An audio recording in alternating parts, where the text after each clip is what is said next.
ازيكم عاملين ايه؟ النهارده هنتعلم شد الكورساج على المانيكان. او الكورساج اهو لسه ما ركبلوش البطانه، الكباطه اهي. هنشده على المانيكان. احنا بنشده على المانيكان عشان لو عايزين نعمل درابيه او او هنشد عليه قماش متطرز. النهارده هنشده عشان هنعمل عليه درابيه. واحده واحده معايا كده. اهم حاجه شد الكورساج على المانيكان بالدبابيس. نظبط الصدر اهو. بعد كده بقى بالدبابيس.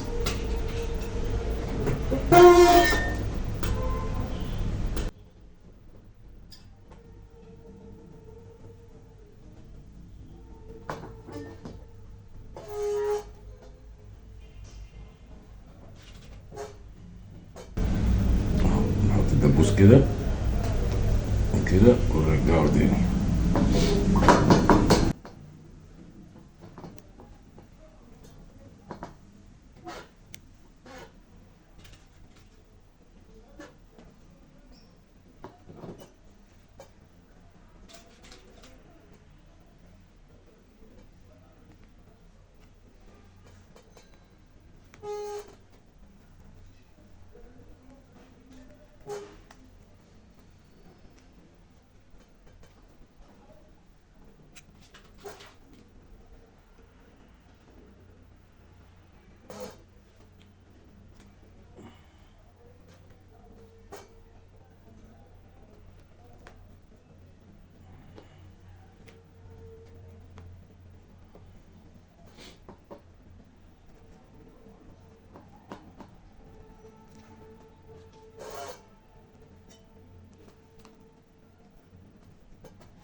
سخنا اهو الدبوس اهو. نحط الدبوس كده وكده ونرجع تاني كده.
شد كده الكورساج ده بنجهزه ان احنا هنعمل عليه درابيه بالتول.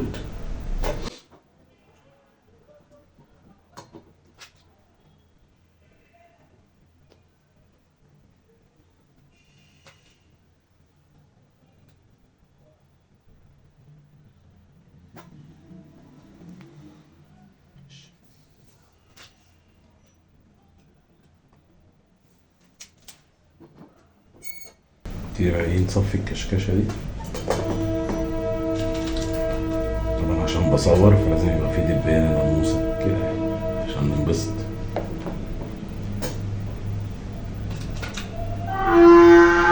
والحمار ده كركر بتاع الفكاهين اللي بره بتاع الخضار، اسمه محمد معتمد. فكركر اصلا بينزل الشغل الصبح لازم يصبح علينا. انا بوصف العنوان لحد، بقول له عند مستشفى طيبه الشارع السد اللي على المترو العربيه المحمود. ومحمد ربنا كرمه يعني كل حاجه ما شاء الله، معاه محلين يعني، بس هو ايه، حمار عشره عمر فما يقدرش يفرط فيه، هو الايقونه بتاعته يعني.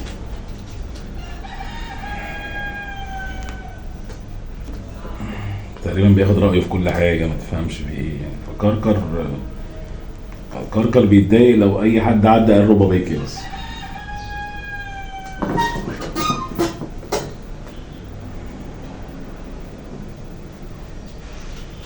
انا برضه كل ما اجي اسجل فيديو لحد ابعت له صوره فستانه ولا حاجه لازم يبقى كركر بينها يعني.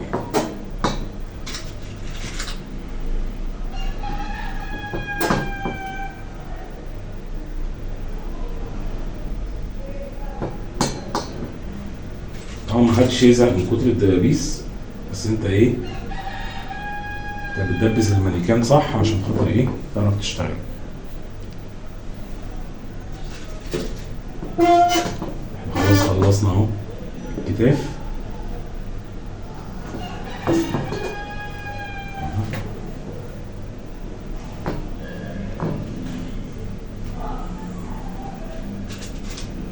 ممكن تلاقوا زعيق برضه عشان في فرن، فالناس بتحب تتعرف في الفرن الصبح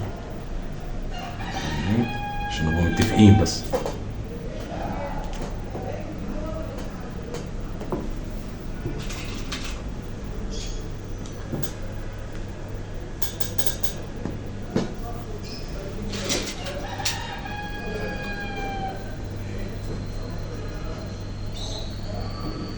الرقبة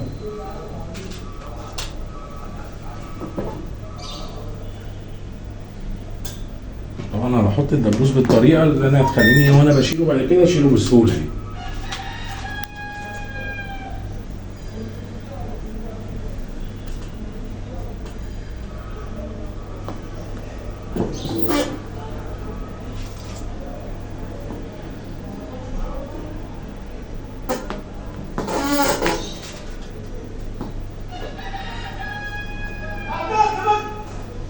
بتاع السمك عداوة السمك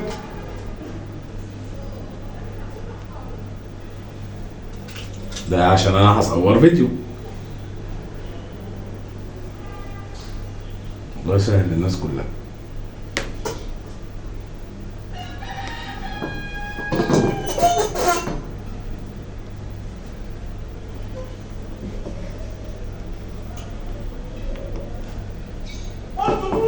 بولتي وبوري سمكة، سمك بحر، سمكة بولي. خلاص احنا خلصنا الجناب اهو، اهو الجيرو والجناب والكتاف والرقبة او تشد الكورساج. هنبتدي بقى ايه تحت من هنا.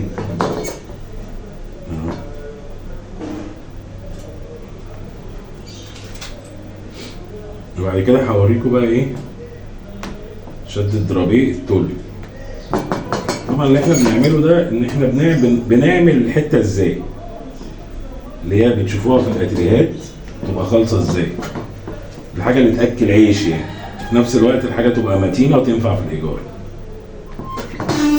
سواء بقى بيع ايجار، المهم الحاجه تبقى متينه يبقى شكلها حلو برضه.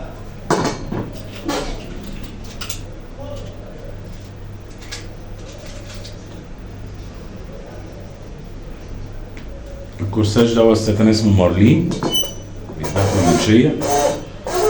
الكبات دي عادية أصلا اللي هي السفين. طبعا شايفين بومبيس صدر مظبوط ازاي، والكورساج متخنصر ومتصفي.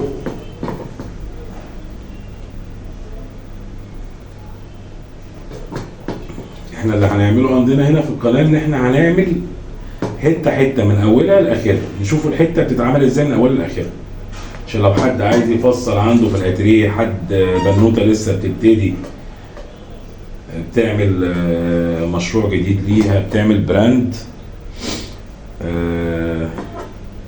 برضو فاشون ديزاينر اللي هم بيبقوا متعلمين الباترون والكلام ده.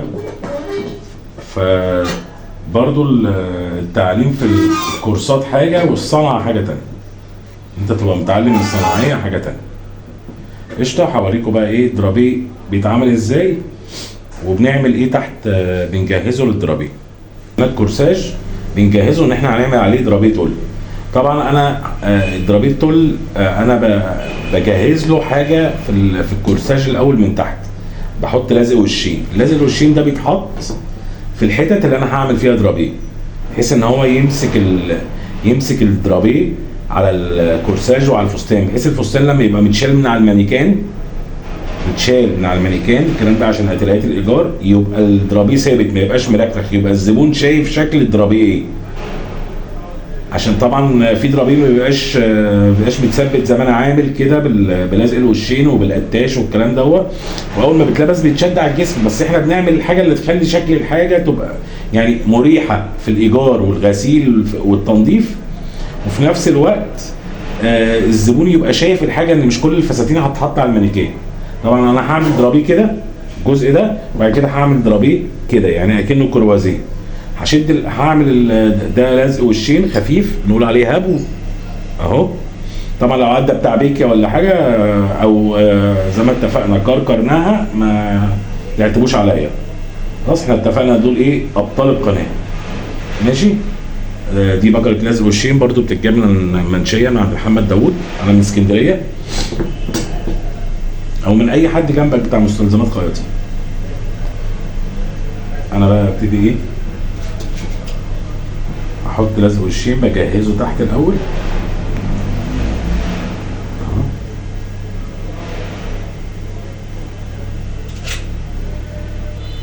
دبوس رشق في صبعي.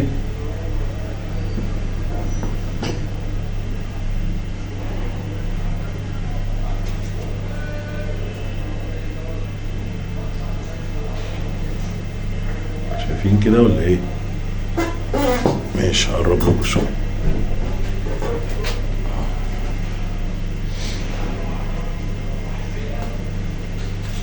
طبعا دي الخبايا اللي بتتعمل في الحته. طبعا برضو الحاجه كده اللي هي معموله بضمير. في ناس بقى بتعمل درابيه بتلقطه، بس طبعا حليني بقى تطلع حته كل سنتين، يعني كده كده اصلا الحته بتاخد وقت.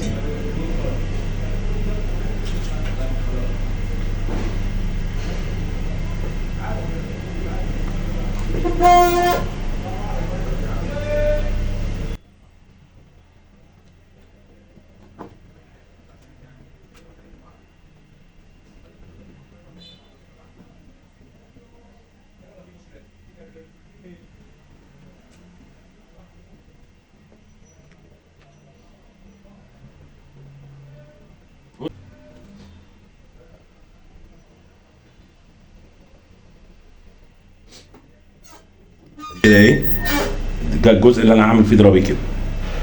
كده في جزء تاني انا هعمل فيه درابيه جاي من الجنب ماسك كده. خلاص هوريكم طبعا الدرابيه بيتعمل ازاي. هناخد بقى لازق وشين من هنا.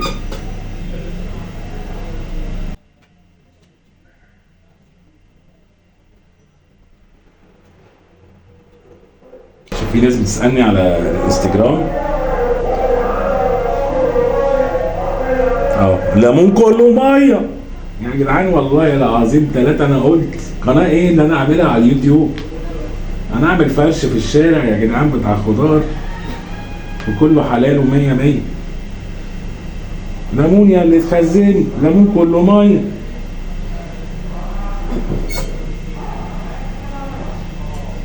بتاع الربابيكي هو برضه باين ده دلوقتي كركر ينهى بقى.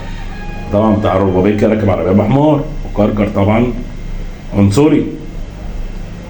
هنفهم القصه بعدين يعني، معايا واحده واحده كده بس ما تزهقوش. ما علينا والله نسيت كنا بنتكلم في ايه. اتفقنا ان احنا بنجهز ايه.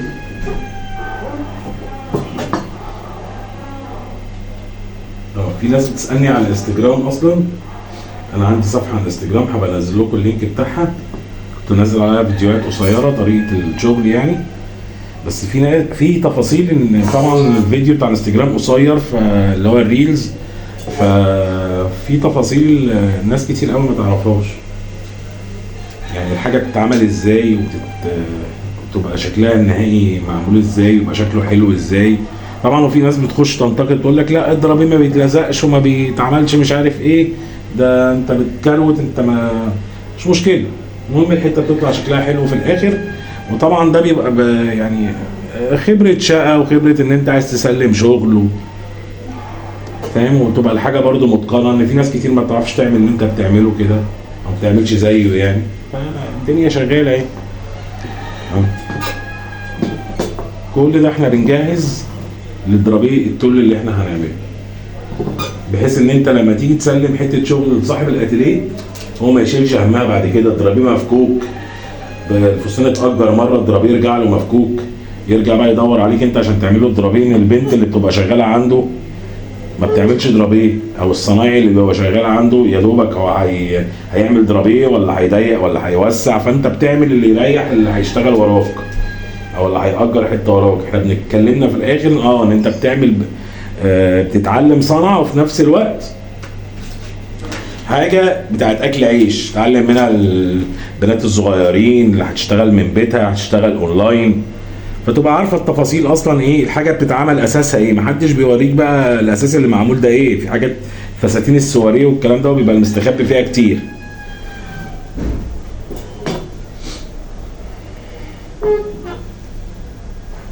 احنا شدينا الكورساج ما فيهوش الحمد لله رب العالمين، ما فيهوش اي عيوب وهو فاضي قدامك اهو. لما نعمل بقى درابيه برضه الدرابيه ان شاء الله هيعجبكم، هيبقى معمول كويس. انا بوريكم الشكل يبقى النهائي عامل ازاي. ده طب مش عارف طماطم ليمون كله ميه. الراجل بتاع السمك ماشي. انا مش بقلس على حد على فكره، الله يسهل الناس كلها مستويه، كله بيجري على اكل عيشه. بعدين انا مكاني في منطقه يعني مش بتكلم على شعبي والله، لا بتكلم ان هي منطقه يعني قريبه من الشارع العمومي، في منطقه سكنيه فيها فرن وفيها خدمات وفيها ناس كتير، فيعدي فيها كل حاجه. اللي معدي بتاع ربابيكيا كله متوكل على الله، كله بيشوف اكل عيشه. واللي احنا بنعمله ده برضه احنا متوكلين على الله. يبقى احنا ايه بنحط لزق وشين علشان نثبت الدرابيه تول وما نزهقش من كتر الدبابيس اللي احنا عاملينها، عشان احنا بنعمل حاجه بنجهزها بحيث ان هي ايه لما تسلمها لصاحب الاتيليه او الزبون يقول لك الله يسهل لك الحال يا عم، ربنا يبارك لك انت ما كروتش. اللي يقول لك بقى لزق وشين لا او تلقيط وبتاع، ساعات التلقيط بيبان كتير قوي، مش ساعات التلقيط بيبان. والا بقى انت عايز تاخد في الحته مبلغ عشان تقعد فيها شهر بتلقط.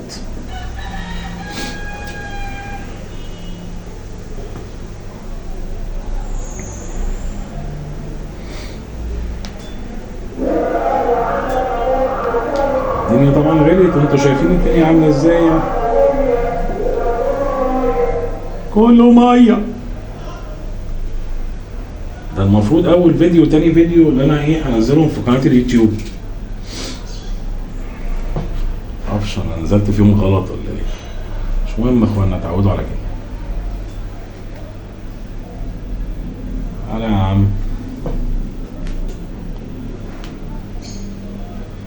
طبعا انت هتشد درابيه وفي دبابيس، طب الدبابيس دي هتفضل سايبها لنا كده هتتدرى تحت التل؟ لا انا هوريكم دلوقتي هنعمل ايه.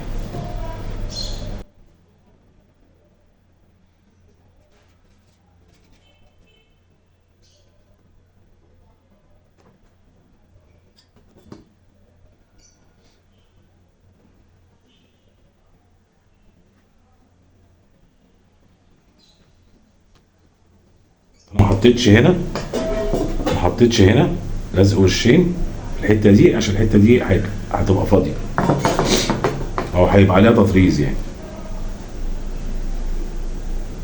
كده ايه واحده واحده هتشوف الموديل شكله عامل ازاي. طبعا الكلام ده طبقوه على اي موديل يعني، مش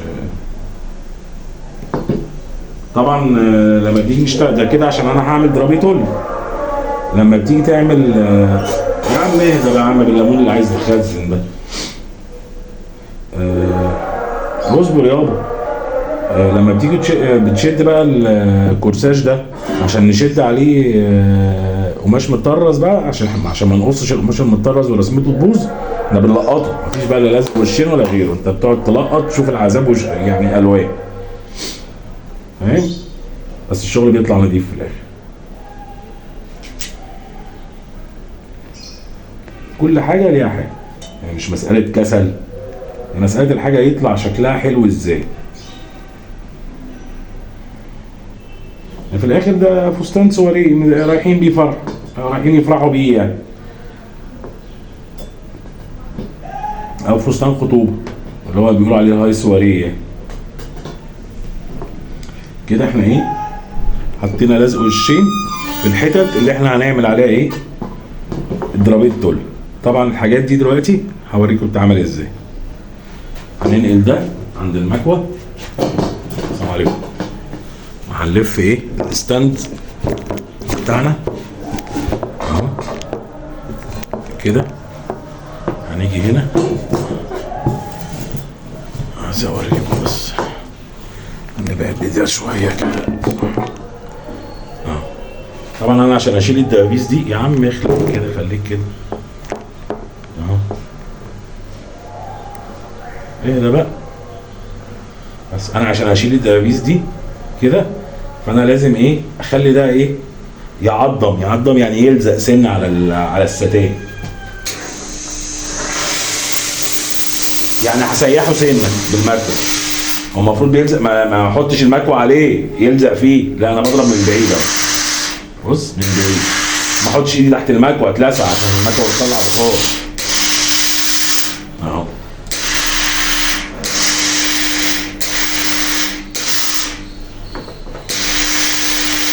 من بعيد يعني يعتبر بسيح جزء منه بس عشان يلزقوا في بعض اهو اهو. يا رب يبان اهو. بص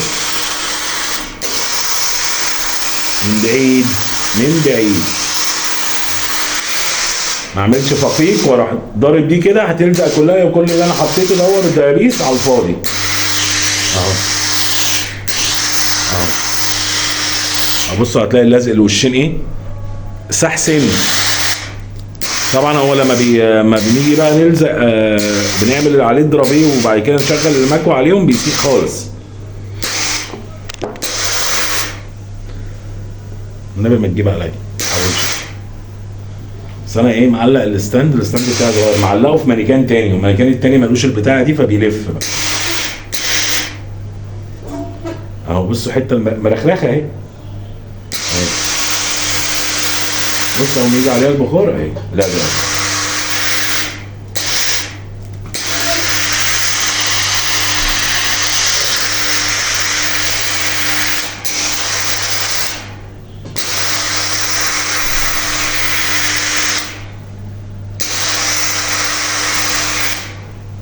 اكدت تاني عليكم، ما اضربش المكوه كده في الكورساج وهو اللي حطيت عليه لازق الوشين هيلم لك كل اللي انت عملته ده، هتحط تاني.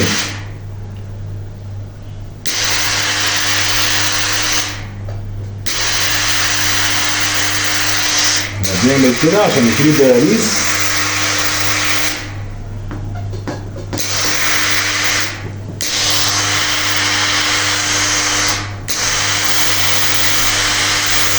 اهو. انا عايز اشيل الدبوس اهو، شيلته خلاص اهو. انا كان عندي باديه من هنا اهو، دبوس تاني اهو اهو اهو، دبوس اهو اهو.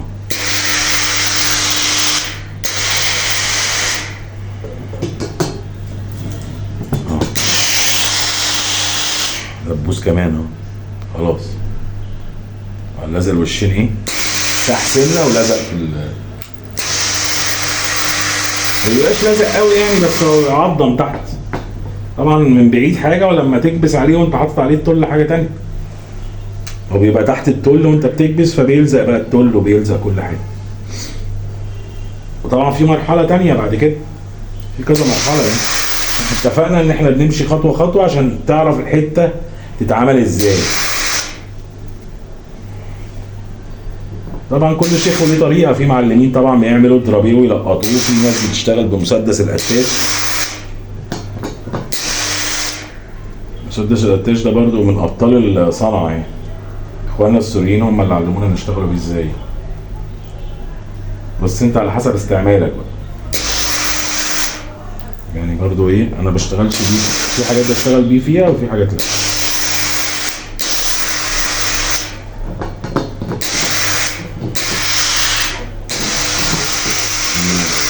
اخواننا السوريين معلمين في الصنعه دي. بس زي ما اتفقنا كل شيخ وليه طريقه، هم ليهم طريقه واحنا ليهم طريقه، لينا طريقه، بس احنا متعلمين منهم حاجات كتير يعني.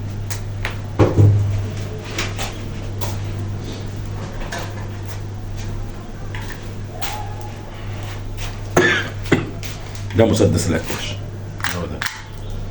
لو مثلا انا عايز اجي هنا اروح اعمل كده، يطلع دي اهي.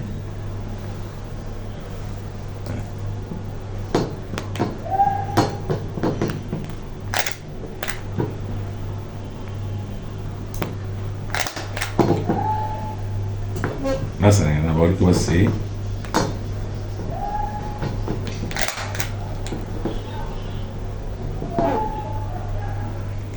برضه تبقى محتاجه في الورشه. يعني حاجات عمر الواحد ما كان متخيل ان هو يشتغل بيها، ان هو كان بس بتوفر عليه وقت وفي نفس الوقت ما بتنجز الحاجه معاك، ويعني تبقى عمل يعني عشان تنجز في الشغل يعني. كده كده الشغل بياخد وقت. جهزنا كده، بعد كده هوريكم بقى ايه الدرابيه بتتعمل ازاي. احنا شلنا الدبابيس بعد ما كنا حاطين دبابيس، الدبابيس اللي فوق بنسيبها طبعا، بس الدبابيس اللي في النص عشان هيجي عليها درابيه ما ينفعش يبقى في دبابيس من تحت او تختفي تحت الدرابيه تشوك بعد كده. تمام، استنى الجزء الجاي.